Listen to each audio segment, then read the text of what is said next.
Hey, so first, make sure to download the PSD mockup files to your computer, and then simply drag and drop them into Photopea. And then you can see your mockup file opened in Photopea right here, okay? So what you need to do is go to the Layers panel right here on the left-right side. You can see a couple of Smart Object layers. I have named them Add Artwork with a Smart Object. So what you need to do is you're going to select a smart object and make sure to double-click right here on this square. When you double-click, it will open up the inside of the smart object. And right here is where you should drag and drop your artwork, okay? So drag and drop it and make sure it fits the area and press Enter.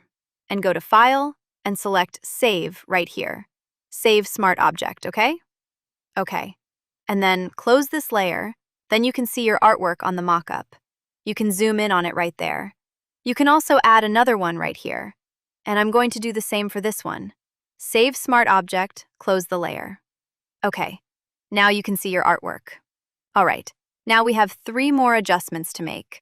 We can actually play with it. If you feel like this is what you need, then you can go ahead and go to File, Export as PNG or JPEG. You have a couple of options here you can save. So if you want to adjust the light and shadow and make them look more readable, more visible, you can play with the settings right here, okay? To do that, you need to select, let's go with the shadows.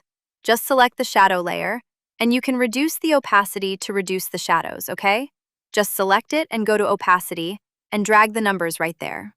You can see that the shadow is disappearing slightly, and yeah, that is how the settings are going to work. I think we will be fine with 90%.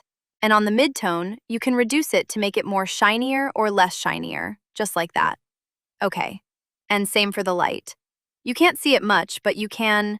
If you look closer here, you can see the light is appearing as an overlay. See? Yeah. Okay, that's it.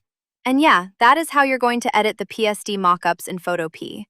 And if you have any questions, just send me a DM. I will get back to you as soon as possible. Okay, thank you.